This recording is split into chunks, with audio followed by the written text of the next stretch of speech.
Speak through me. Empty me, O Lord.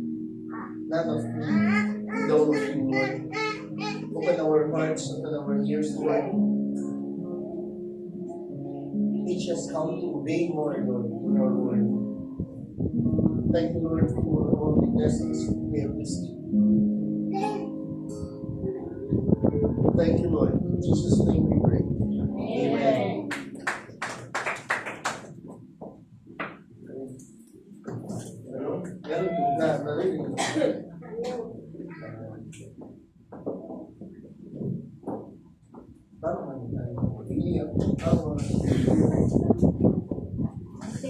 Worship, iiyak, tatawa.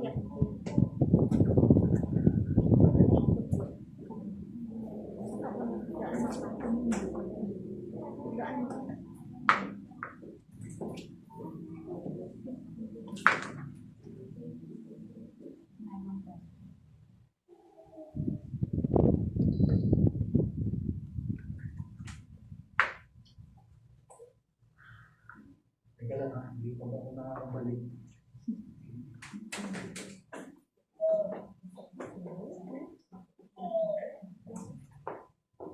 Okay na? Okay tayo?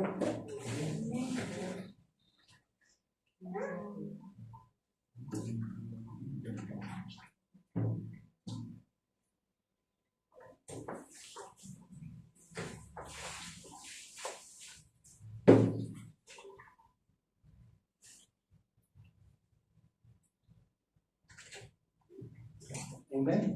Amen. Amen.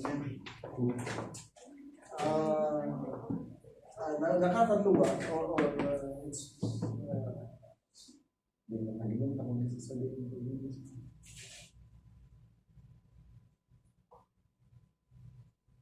The Lord is ang dali lang, promise. Nag-download pa man ako.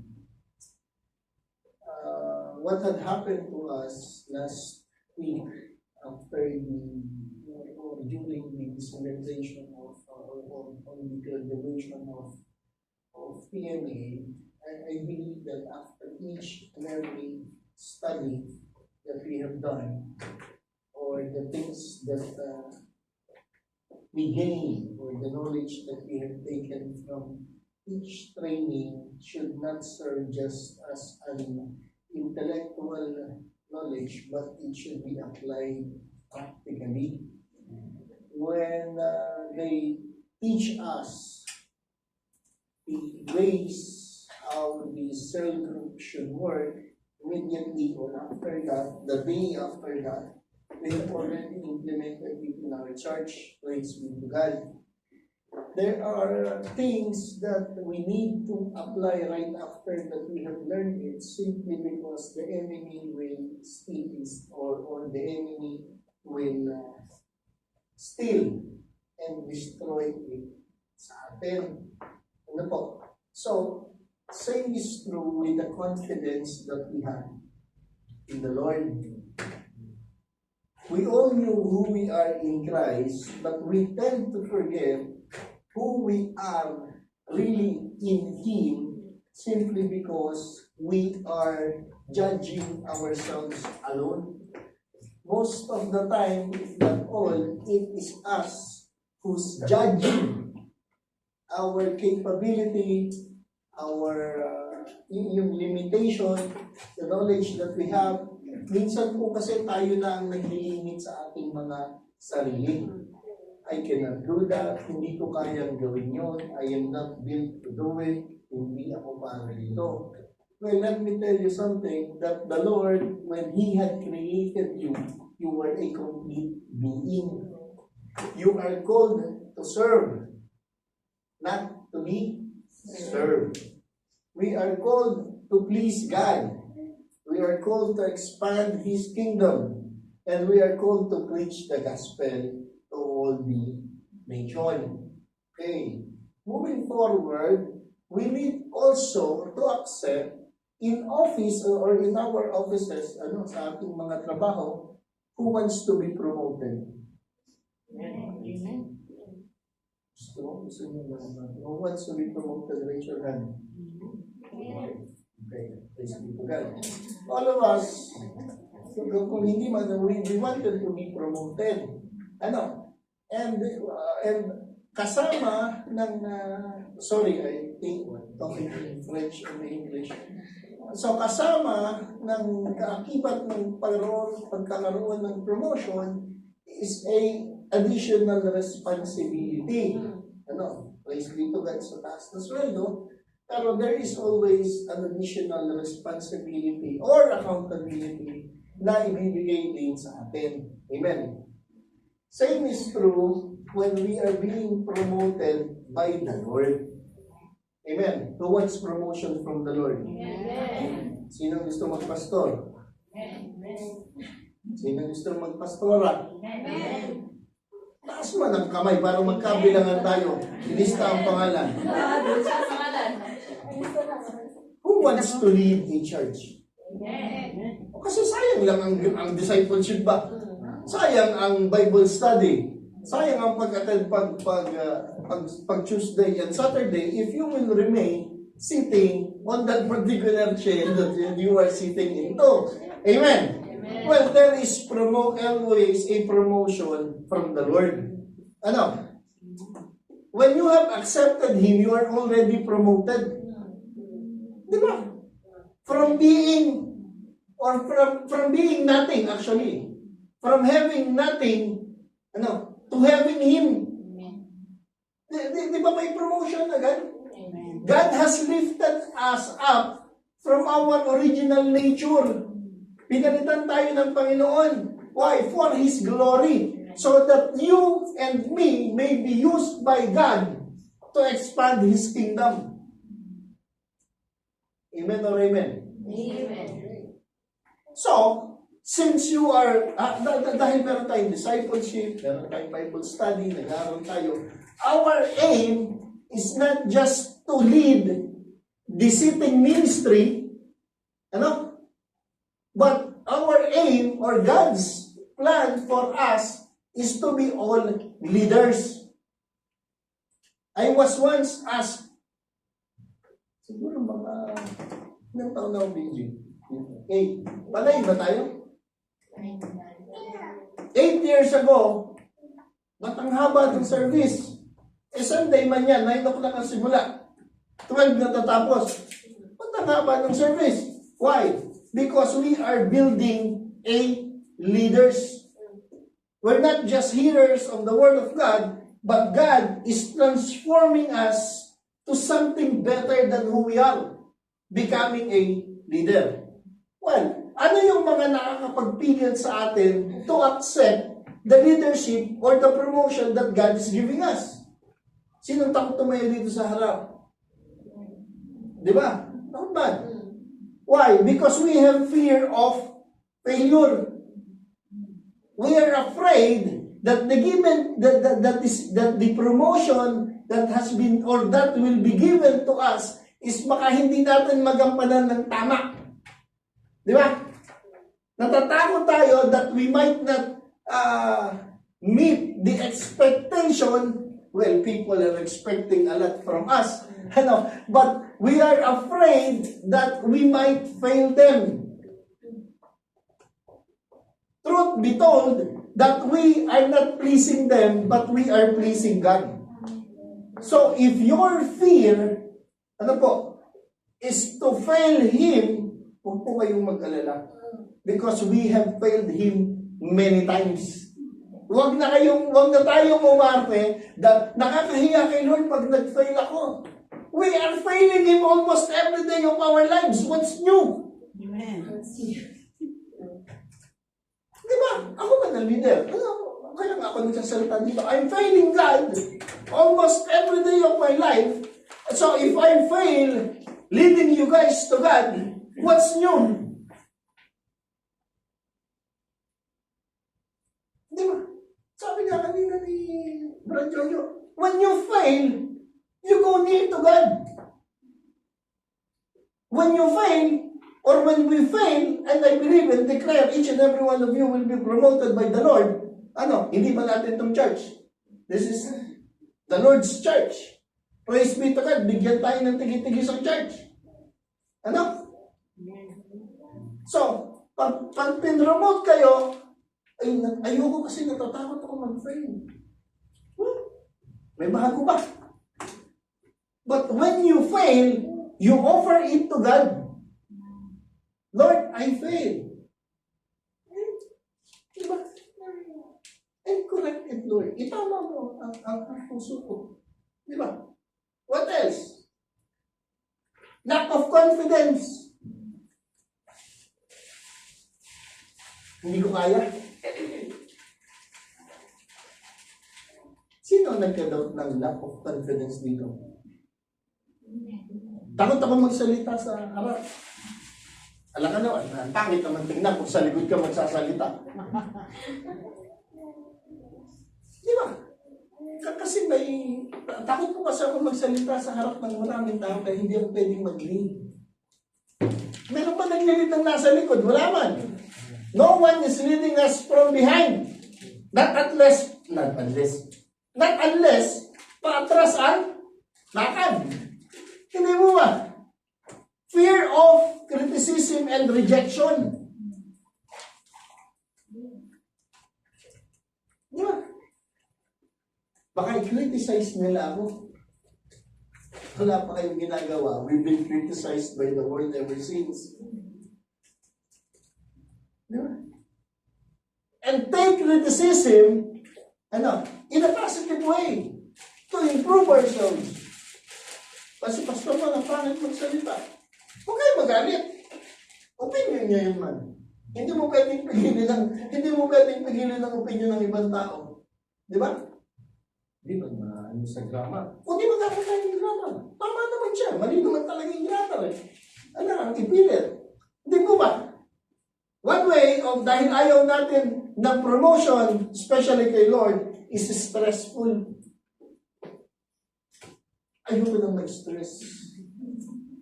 Diba? Stress na nga ako sa trabaho. Stress pa ako pagdating sa church. Diba? May pressure pa.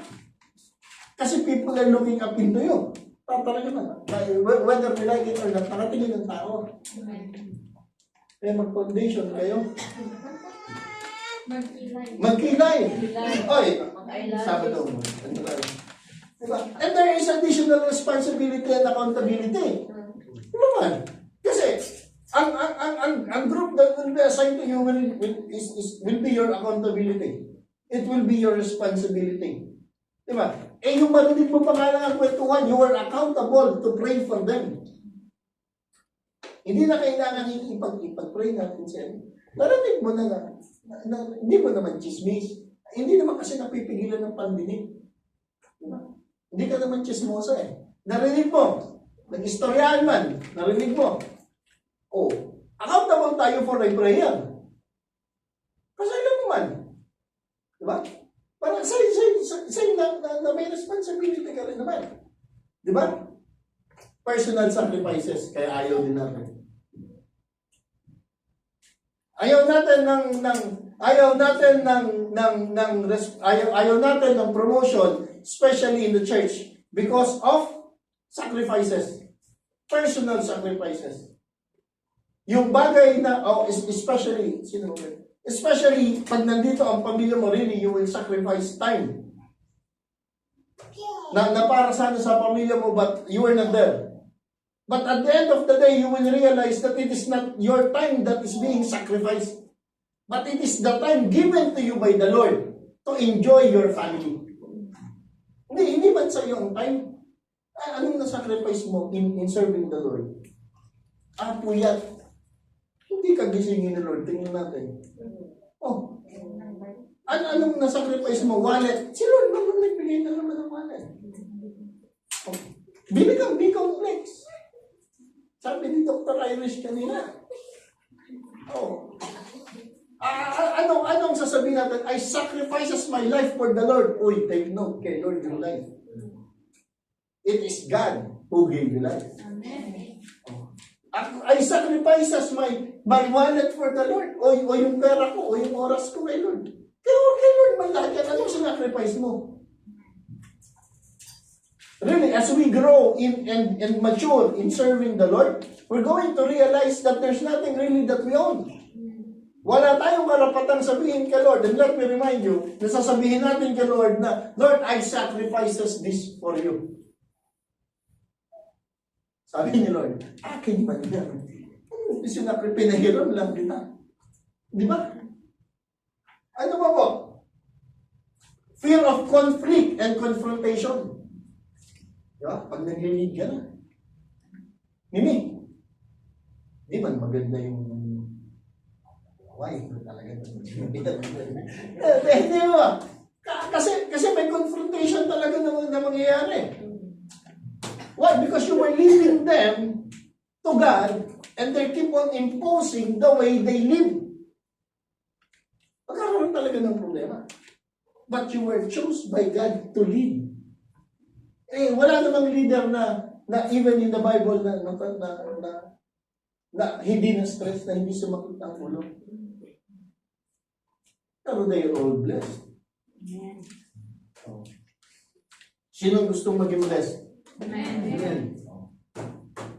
Then lead. Hindi naman sinabi yung tatlo, if we're going to lead, we need 2, 3, 4, 5. Lead someone to Christ. Amen. Una ang pamilya. Kasi yung family is the most challenging person talaga to lead to Christ. Kulit ng lahi ng mga yan. Kasi kulit mo man. So you know what you were facing. Same blood. Ano? What else? Why we don't want to leave? Or to leave? Because we don't want to leave our comfort zone. Gusto natin ang komportableng buhay. Ang gusto ko lang, save ako. Tapos, na-realize ni Flora at saka ni Jana. Save man sila. They compare the graduation to heaven. Save man sila, kaya lang wala silang crown. Nasa heaven na, magsisisi pa tayo, dapat pala. Nag-CM ako. Di ba? Bakit? Ano ang crown ng one soul?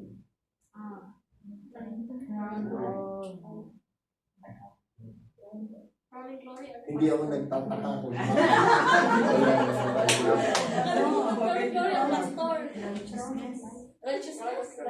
Life na sila. mag-usap kayo. Crown of rejoicing. Nagkaintindihan. Anong award? Rejoicing. Crown of rejoicing. Iba pa yung binigay kay Eris na crown. Crown of rejoicing. Crown of rejoicing. Ito, iba din ang binigay kay Mark. Ano yung binigay sa'yo? Crown of Crown of martyrdom. life. A life for a life. Ang martyrdom is those people who die. Kaya nga, yun ang crown ng martyrdom na. Crown of So you choose which crown you want. Anyway, now, all of you are called to lead. Maniwala kayo sa akin. All of you are called to lead. Nangyayari na yan. Simula na yan. As you go along, serving the Lord, you will lead someone to Christ, whether you like it or not. Diba? It will really take sacrifices na galing din kay Lord. Yung time, yung wallet mo, yung pera mo, yung wisdom mo na binigay ni Lord. Alam nga naman, nag-aral ka sa training, tapos hindi mo ina-apply. Ayaw mo i-share. At sasawa mo pa yung ulo. Ayaw mo i-share. Akin lang po. Diba? Binayaran ko to. Diba? Pinag-aralan ko to every Saturday night. Nagpupuyat ako. Akin lang to. Hindi mo ba? Now, there are people in the Bible who were called by God to lead. Pero sa una naman, ganyan talaga. May pagtanggi talaga tayo. Diba? Sa una talaga tatanggi tayo, ayaw tayo. Why? Because we are still looking sa ating sarili. The only reason why we are saying no to God is simply because we are still looking sa sarili natin at hindi sa Diyos.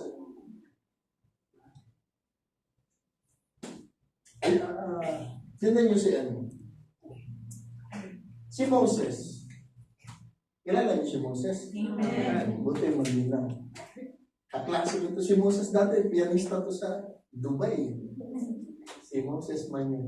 Okay. Ang sabi dito, yan po ba ang una? Pasuyo po. When the Lord saw that he had gone over to look, lumampas man siya. Kay Moses.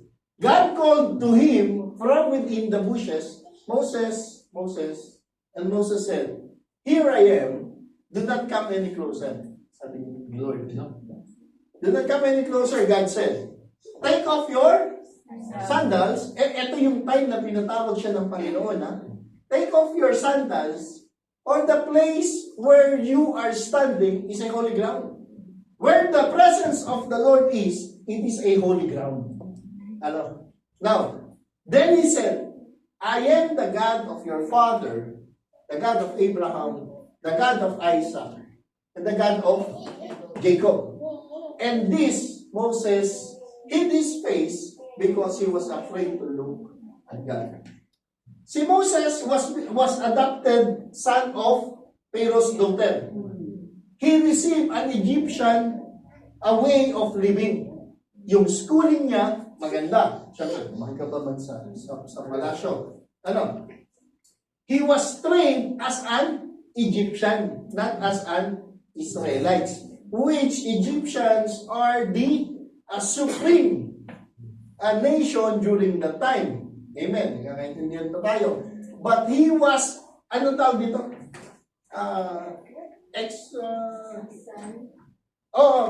Nagtago yun eh. Di ba? Nakapatay siya ng Egyptian. So nagtago siya. For 40 years. Sabi mo, for 40 years. Nakilala niya yung asawa niya. Naging niya si Jethro. Nagkaintindihan tayo. Naging shepherd si Moses. Amen. So this was the time when God is calling Moses to free the Israelites from the slavery sa Egypt. Amen. Praise be to God. Ngayon, ang sinasabi ni Moses said to the Lord, teka lang, hindi naman kagad tinanggap ni Moses yung alok ng Panginoon. Di ba? Kasi may doubt man si Moses sa kanyang sariling kakayanan. Though, ang education niya was the best during that time. Di ba? Kaya lang sabi dito, Moses said to the Lord, Pardon your servant, Lord. Sabi niya, I have never been eloquent, neither in the past, nor since you have spoken to your servant. Pero alam niya that he is a servant of God. That he was there or he was created to serve God. Now, sabi pa niya dito, I am slow of speech and tongue. At man yan si Moses. Paano ba sabihin niya? Stutter! Ganyan. Kasi paliwanagin nyo ng stutter. Ano sa Bisaya? Stutter.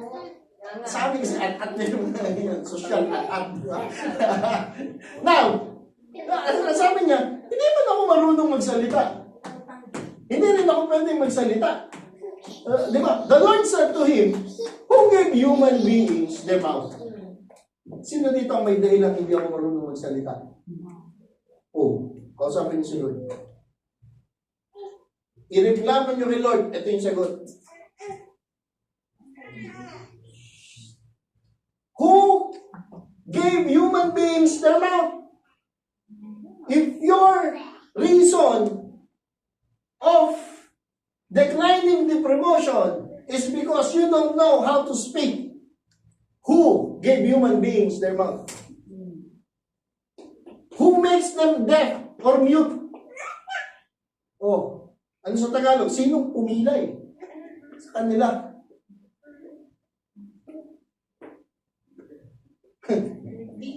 Bingi ba?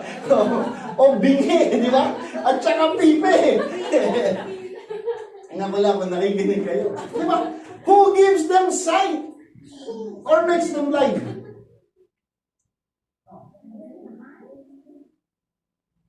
Is it not I?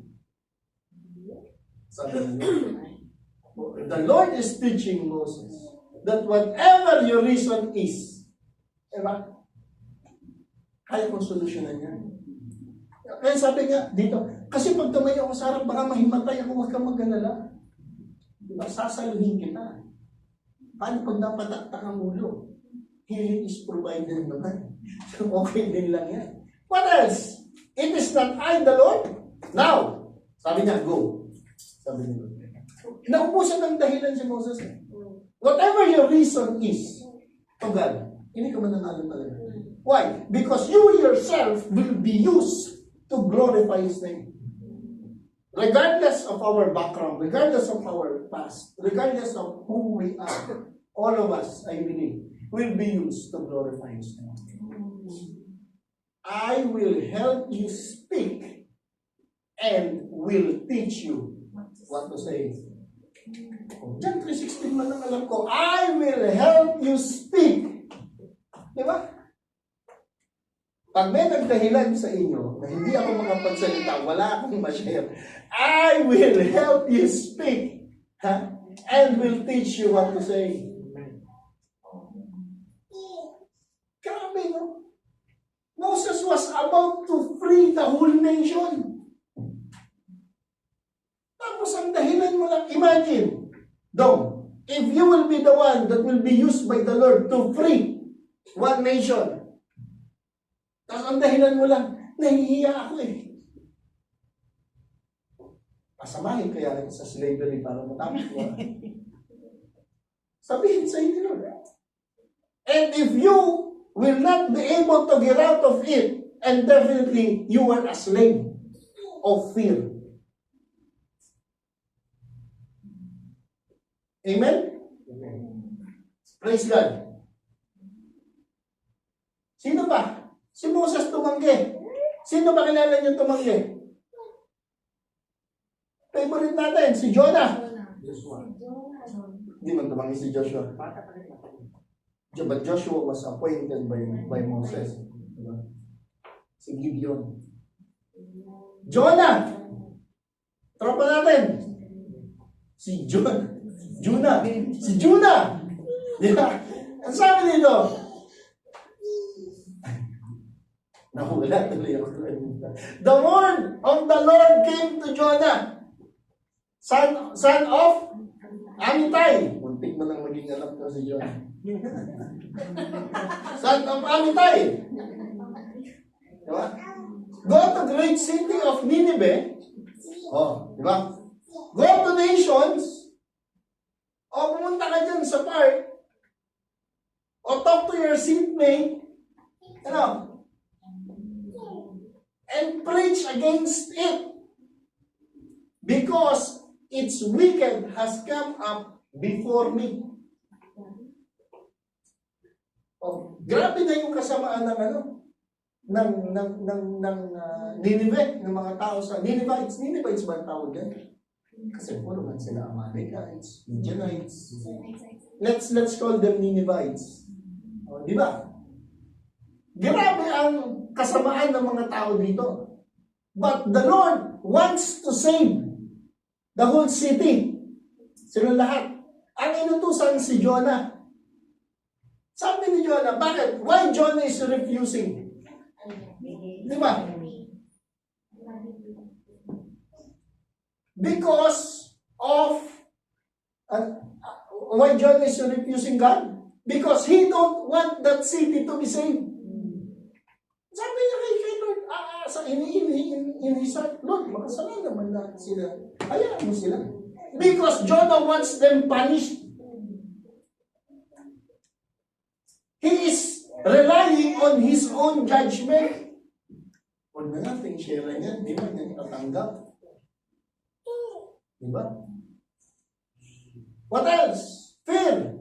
Jonah is afraid. Bakit? Kasi grabe ang kasamaan ng mga tao dito. He is afraid kung ano man ang pwedeng mangyari sa kanya.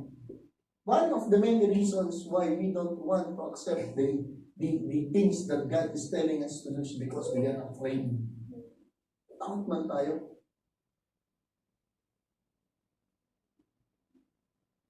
Normal lang matakot.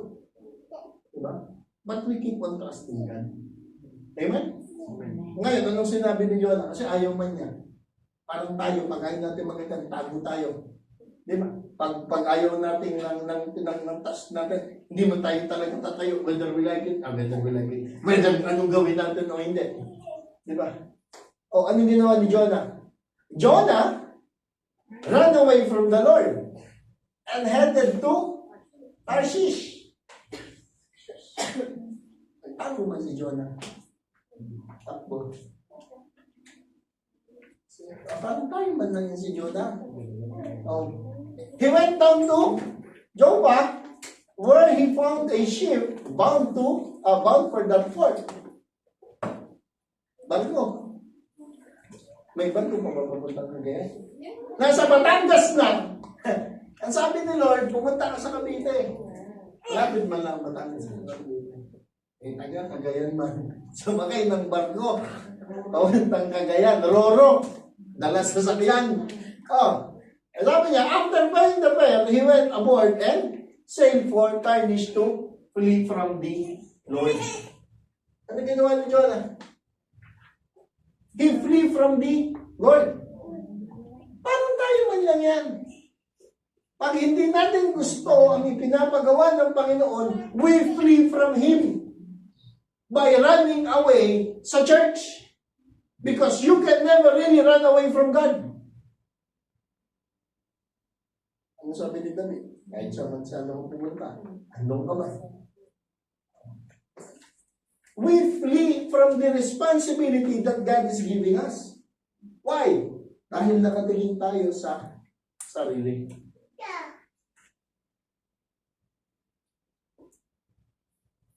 Amen? Amen. Don't flee from them. Kasi wala ka magpupuntahan. Di ba? Alam mo magandang story about leadership? Isa din si David. He failed many times. But he keep on standing and running forward to God. Kahit nung kalaban niya si Goliath, natawa talaga ako niya. Yabang din David, no? Talagang, that's the confidence. Sino tong uncircumcised Palestine na to? Sino tong subot na to nilahamak ang anong sundalo? Ang army ng Diyos. Anong tanong pa si David? Anong premyo pag nadali? Sabi na yung mga huwag ka kasi magulo, mali. Nagadala ka lang ng lunch. Pero he is focused kay God. He is focused on who he is. Hindi dun sa, he is not focused on the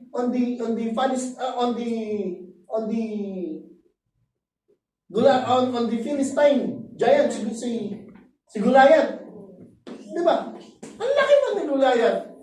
Ay kung ako man yan, hindi talaga ako lalaban.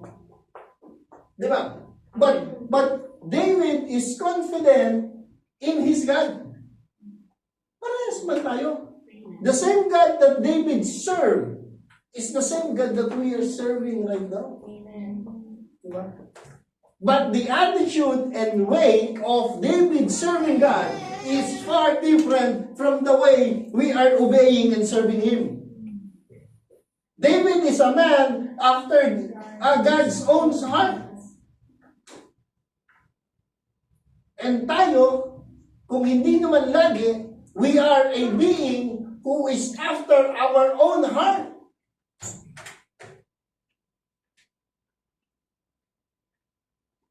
Ako man, hindi ba lagi? But most of our decisions in life, whether we admit it or not, is pointing to our own benefit.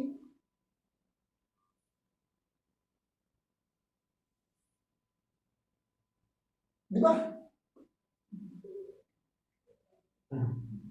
Who else? Sino pa kilala yung leader in the Bible? Na? Si Gideon. Sabi ni Gideon, si Jeremiah. Meron pa pala akong Jeremiah. The word of the Lord came to me saying, before I formed you in the womb, I knew you. Before you were born, I set you apart I appointed you as a prophet to the nations. So, before God has knitted you or formed us in the womb ng mga nanay natin, we are already the chosen one. Pwedeng matagal tayo nag-response. It took 40 years kay Moses to realize, di ba, that he will lead the Israelites from the Egyptian. But you were appointed by the Lord to do something for Him. Kaya nga tayo niya sinave. Anong purpose? Bakit tayo sinave ng Panginoon? Just to be saved and go to heaven? There are things that we have to do. Ano mo? Dahil yun ang assignment ng Panginoon. Sino na dito? I believe all of us is nakarinig ng instruction sa Panginoon. So it's up to us whether we are going to obey God or not. Deal with the Lord. But you were already appointed to be a prophet to the nations. Amen? Ano pa? Sabi ni Jeremiah, alas. Alam mo, iniisip ko yung alas to o ano. Yung alas, sovereign Lord. I said, I do not know how to speak. I'm too young. Well, alam mo tayo mga bata, ganyan talaga tayo. I don't know how to speak. I'm too young. Marunong ko naman dahilan kay Lord. Then you were telling God that I don't know how to speak. Inilalaman mo nga yung stand mo kay Lord eh. Halos mag-debate na kayo, feeling mo mananalo ka. Feeling natin mananalo tayo when it comes to opposing God on the instruction that He have already given us. Sa puso natin. Lord, I'm too young. Tigilan mo ko, 19 ano ba? Di ba? Oh. Bata pa man ako. Millennial. Hindi, ano pa? Gen Z. Gen Z. General Santos City yan, di ba? Di ba? I don't know how to speak. I'm too young.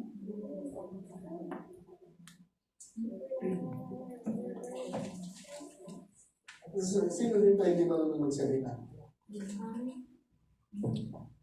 Diba? I don't know how to speak.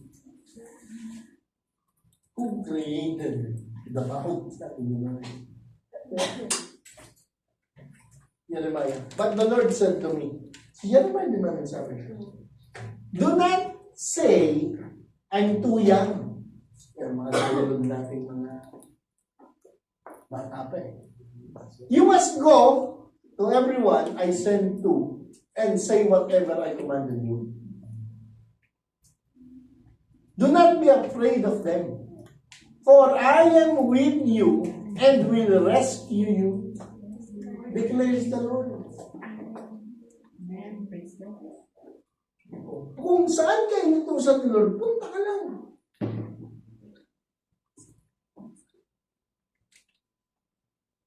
Diba?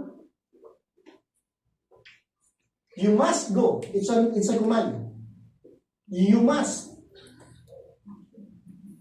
Hindi yan, go please. Walang ganon. Please go. Please go. Diba? O, walang ganon. You must. It's a command from the Lord. Diba? You must go to everyone I send you to and say whatever I command you. Command na naman.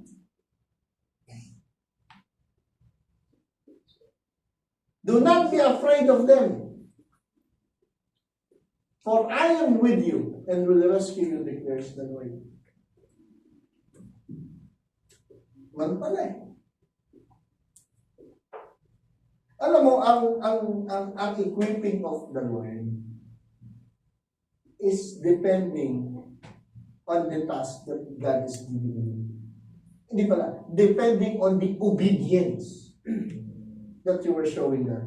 Kasi regardless of the things that God wants us to do, let's say, He wants us to evangelize.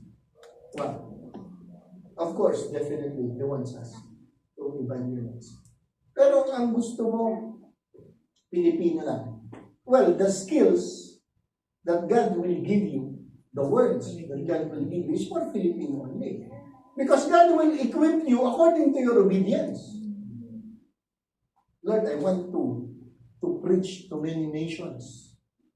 Then God will equip you and teach you how to preach. Why? Because that's your obedience to God. Lord, ayoko, sabay na lang ako. Oh, magandang ka lang. Ba't kaya hindi ako nagugulo? Bakit ka man lang? Ano gagawin mo dyan? Magwalis ka na lang. Ba't kaya hindi ako makamemory ng verse? Oh, at tutulog ka lang eh. Excuse me, di ba? Bakit kaya hindi ko ma-practice yung speech ko? Ma-practice speech wala namang kausap. Di ba? Remember, that God will equip you according to your obedience to God. Same as pagbibigay ng pondo ng Panginoon. Lord, give me increase. Diba? Ang totoo man, humingi naman tayo ng increase. But it's depending kung saan mo gagamitin ng pera.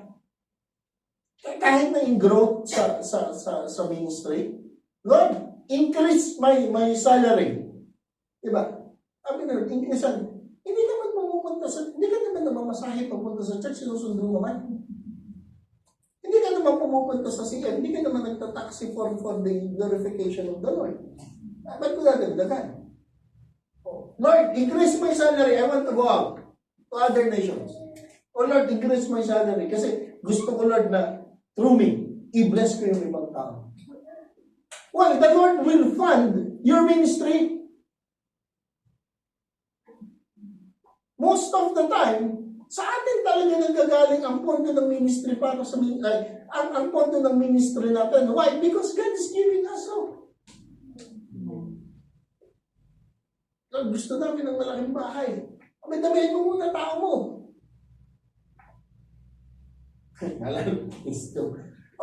Gusto mong i-soundproof. Magsabay-sabay muna kayo. Itodo natin yan. Praise be to God. Talagang grabe rin naman ang anointing. Hindi po ba? We want, Lord, pahingin naman 7-seater lahat. Isa lang man ang sinusunod mo. Gusto mo 7-seater. Ganyan ang buhay. Ganyan ang blessing. Okay tayo? Kasi ulitin ko man pag hindi malinaw. Okay tayo? Amen. Sige diyon.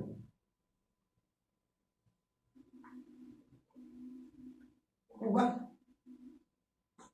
The angel of the Lord came and sat down under the oak in Ophrah that belonged to Joash and hindi ko masabi. Abiezrite. Where his son Gideon was threshing wheat and in a wine press to keep it from Midianites. Kaaway nila Midianites eh. Pinahirapan ng Midianites sa mga they were being conquered. So, si Gideon, pag nagpe-press siya ng palay, nakatago para hindi makita ng mga Midianites. Why? Because kukunin ng Midianites lahat ng meron. Lahat ng meron sila. Lahat ng meron during those time. Duwag man yan si Gideon. Sabi niya, para matay yan. We all have this fear in our hearts. Okay. When the angel of the Lord appeared to Gideon, he said, "The Lord is with you, mighty warrior." Iba ang pagkakakilala ni Gideon sa sarili niya at sa lahi niya, identity in Christ, kaysa sa tawag sa kanya ng anghel. Ang tawag sa kanya ng anghel, mighty warrior. Pero wala pang laban na nangyayari. Mighty warrior na ang tawag ng angel o ni Lord habang nagtatago siya. So iba ang tingin ng tao sa tingin ng Diyos. Di ba? Kung ang tingin mo mahihain ka, you are a mighty warrior. The Lord is with you. Sabi ko, Gideon, he said, the Lord is with you. So, if the Lord is with you, regardless of your personality and character, iibahin yan at babaguhin yan ng Panginoon. Oh. Diba?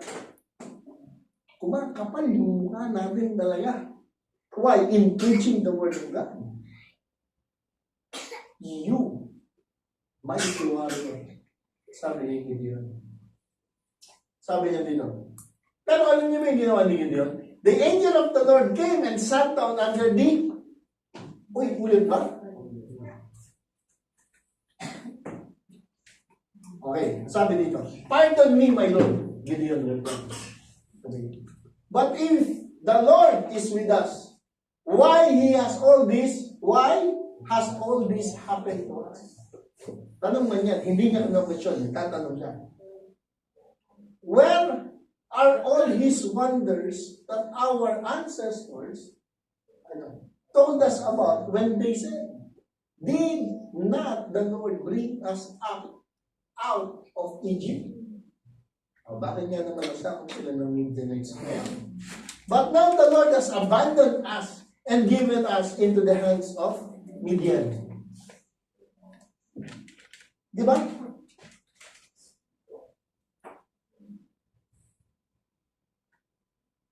Tapos ang pala mo, praise be to God. Oh. Bakit pinabayaan?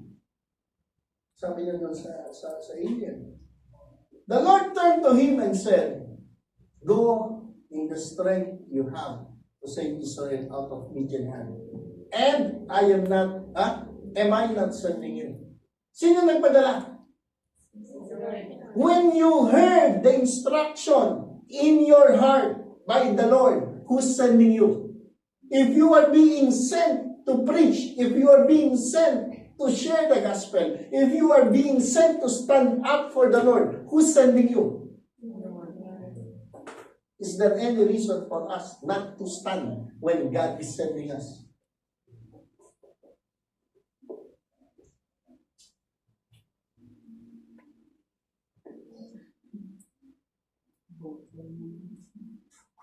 Magana nga ang ulo. Oh, di mo ba? Go with your own strength. If you go by your own strength, then the things that God wants to accomplish in your life cannot be accomplished. Why? Because you cannot go anywhere with your own strength alone. We need that. Kahit pa saan ka pumunta. Magsasity ministry ako. Para ma-impress si Jojo na kahit mag-isa ako, siya man ang nag-lead ng city ministry. Para kahit sabihin niya ni Jo, murag, galing mo, isa ka lang. Nag-try ka man lang doon, pa-istoryahan ka lang. Sweet picture ganyan. Pardon me, my Lord, Gideon replied. But how can I save Israel? My clan is the weakest in Manasseh, and I am the least in my family. Abi na mahinaman niya rin. Ilan ang binigay na army kay Gideon? Lord? 32,000. Binasa ko man yan kagabi. Yan siya naman ito. 32,000. Tapos, ang sabi ni Lord, sabihin mo dyan sa mga army, yung natatakot, pauwiin mo. Ang natakot, 22,000. Natira 10,000. O, ang sabi ni Lord, dalhin mo dun sa may tubig. Painumin mo. Yung uminom ng parang aso, yung dinilaan ng tubig, pauwiin mo. 3 na natira. Oh, 300. Against, di ko na alam. So it's not about the number. Anong gusto mong ipakita ng Panginoon? That I am with you.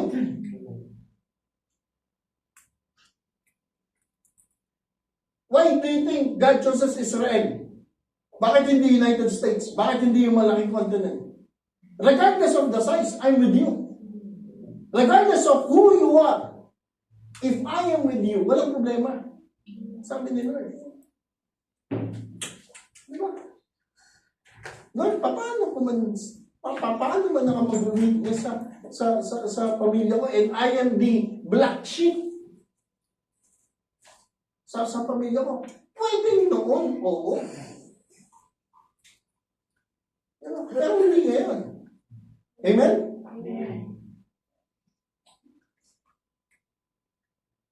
Ang sabi ni Lord kay Gideon, the Lord answered, I will be with you, and you will strike down all the Midianites, leaving none alive.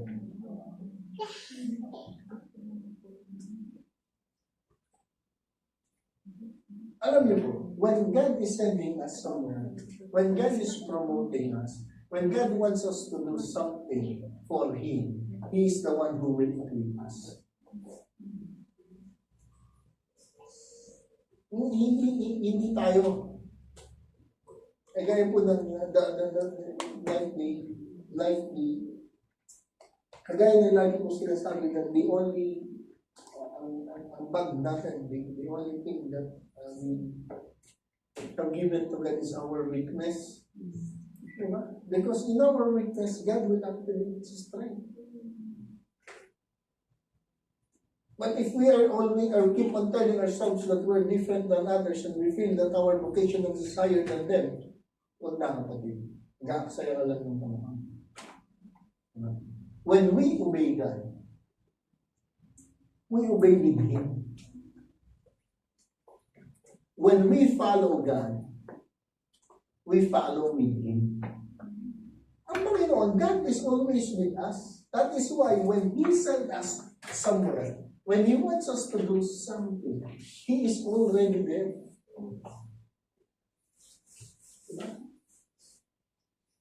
God has already equipped you. Whether you like it or not, you are already equipped. Gagamitin mo na lang.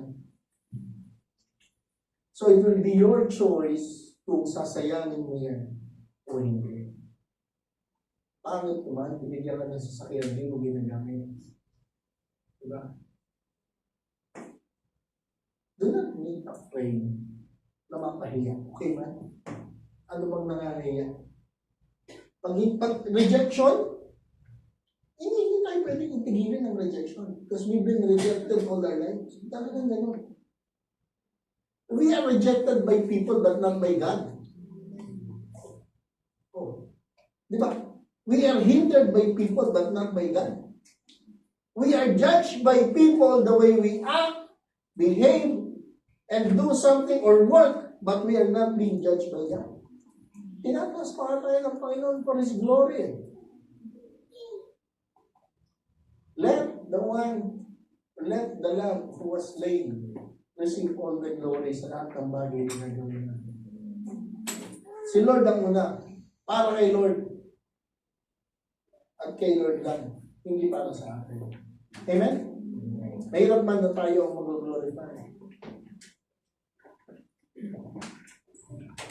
And let me close with you. I will instruct you and teach you in the way you should go. Sabi ng Panginoon, I will counsel you with my loving iron. Kalma ka lang. Si Abraham, sumunod man sa Panginoon. Go to the land where I will show you. Hindi mo alam saan nadadali ng Panginoon eh. Sumunod ba siya? And he was blessed. Kahit hanggang ngayon tayo, we are benefiting from the promise of God kay Abraham. All your descendants will be blessed. Amen po ba?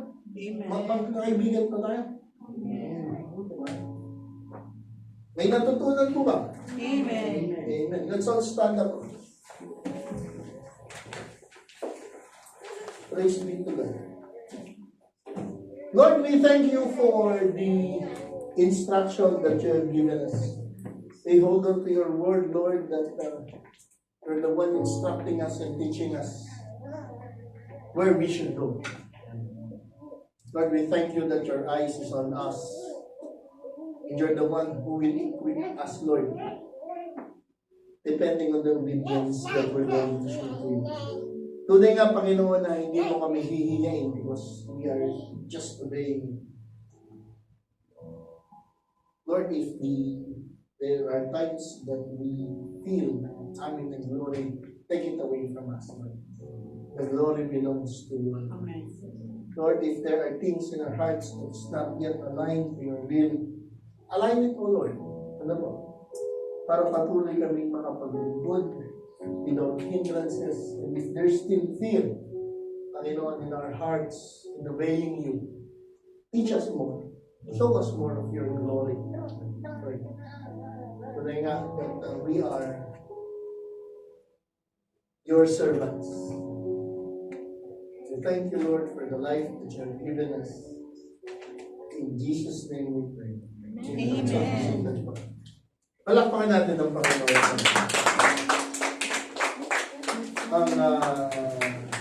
Sabi ko nga, hindi ako papayag na wala kayong matatanggap na award.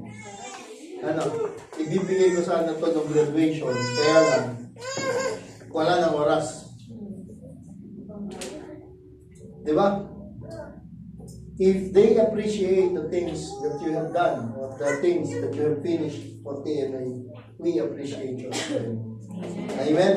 Ay, kung hindi nagka-honor si Randy doon, magkaka-honor man siya. Diba? Amen. We're going to give the certificate of appreciation, for exceptional obedience to the Lord as role as a cell group leader.